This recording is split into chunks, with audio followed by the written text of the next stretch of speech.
Together, growing in faith, changing communities.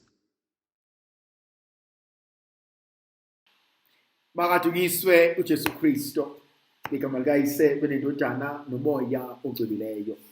Musa wenkosi yethu uJesu Kristo, uthando likaNkulunkulu uyise, uzalwane ngomoya ogcweleyo makube kini nonke.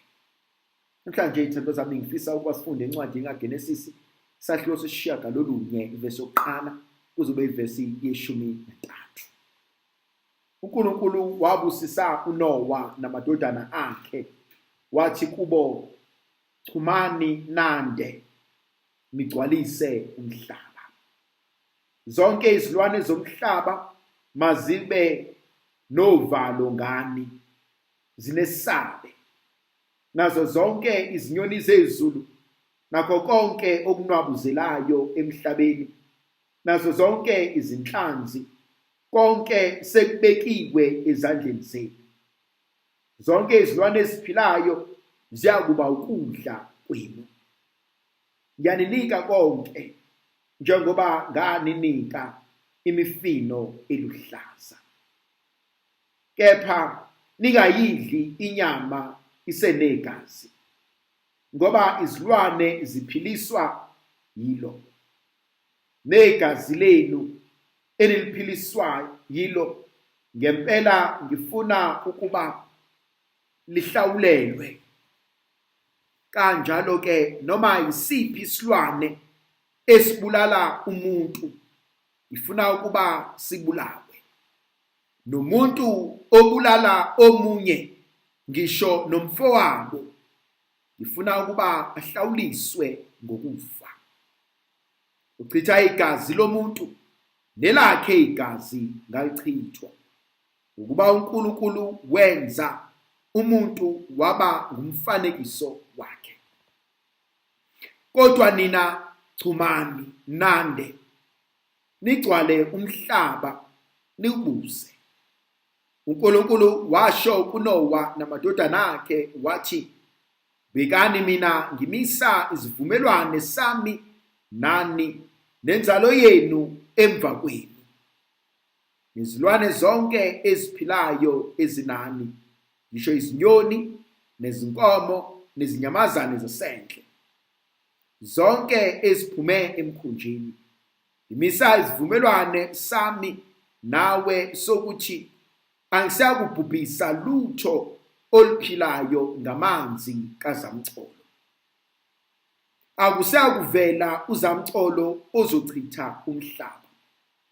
uNkulunkulu wathi, lokhu kuluphawu lwezivumelwane engisenza phakathi kwami nani nazo zonke izilwane ezinani, ukuze kube sekuzukulwaneni zaphakade. Imisa uthingo lwami emafini lube luphawu lwezivumelwane phakathi kwami nomhlaba. Yajula inkonzo kaNkulunkulu. uNkulunkulu wabusisa uNowa namadodana akhe, wathi chumani nigcwalise umhlaba. Uyazi uthi uNkulunkulu mevusa lesi sibusiso, kuvuke kumina ukuthi nange sedala kabusha.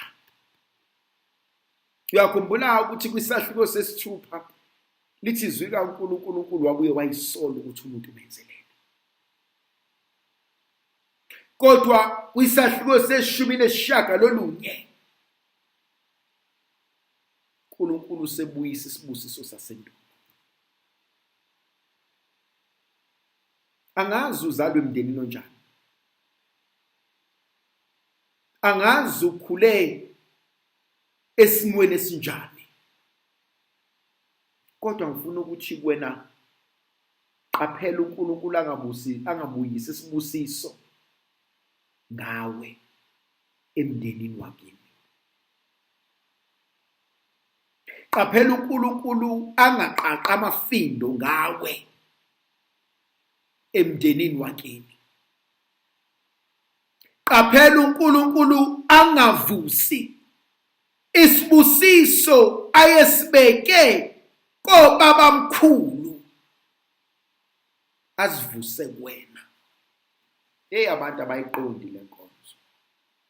Yazi kunezinto uNkulunkulu ayeyithembisile. Hayi man, uthi obhala kahle ezwini lakhe athi kodlula izulu nomhlaba, athi kodwa amazwi ami wabuyele emuva engawenzanga umsebenzi. Yazi kuneyibusisa uNkulunkulu ayeyibekile emndenini wakini, kodwa ngobude bendlela zavaleka, ngobude bendlela basuka, ngobude bendlela bakhohlwa. Thina sizalelanga ukuhlupheka, azalelanga ukucela, azalelanga ukukhongozela.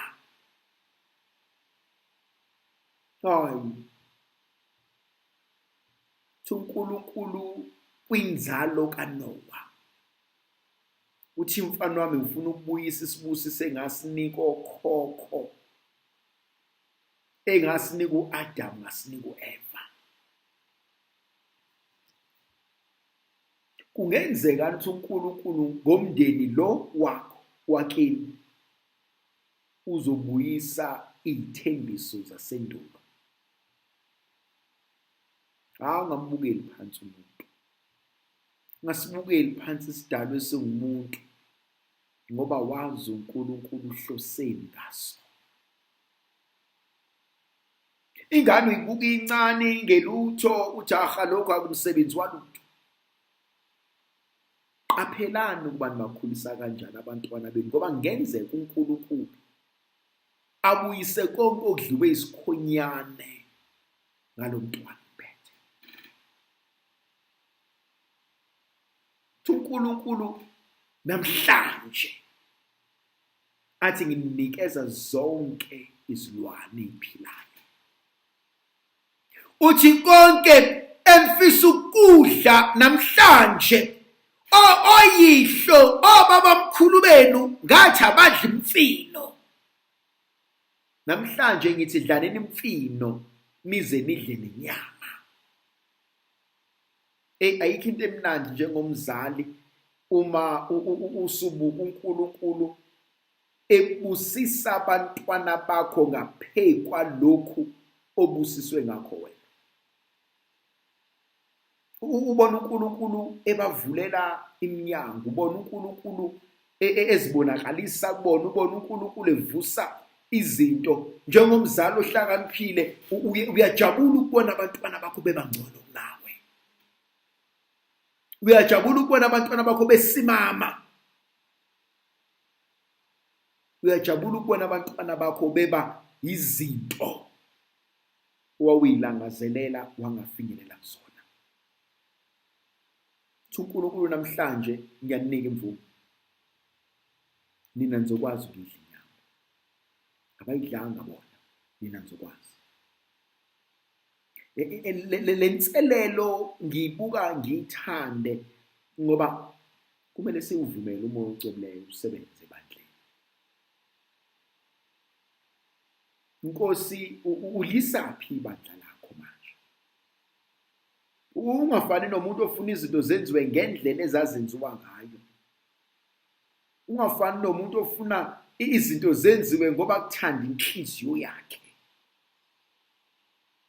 Kanti beswele ukubuza ukuthi ulisaphi ibandla lakho Nkosi? Lo mndeni ongiphe wona, thandwa zami, ngeke ngizalwe ekhaya ngihlale emzini owakhiwe uma ngize ngife ngingashintshanga lutho kulo muzi. Labo sofa engihleli kubona bathengwa abazali bami, lamawindi engihlala kuwona afakwa abazali bami, lezi ipune esizisebenzisayo. Angishintshe nami, angede nami. Akubonakala ukuba khona izinto uNkulunkulu afuna ukubabusisa bona ngazo ngempilo yami. Ababuke izimangaliso zikaNkulunkulu ukuthi nangu uNkulunkulu esibusisa ngabantwana bethu. Ndlovukazi yezulu ayibenathi sibusise sivikele isikhanyisele ngegama likaYise benendodana nomoya ocwebileyo. Amen.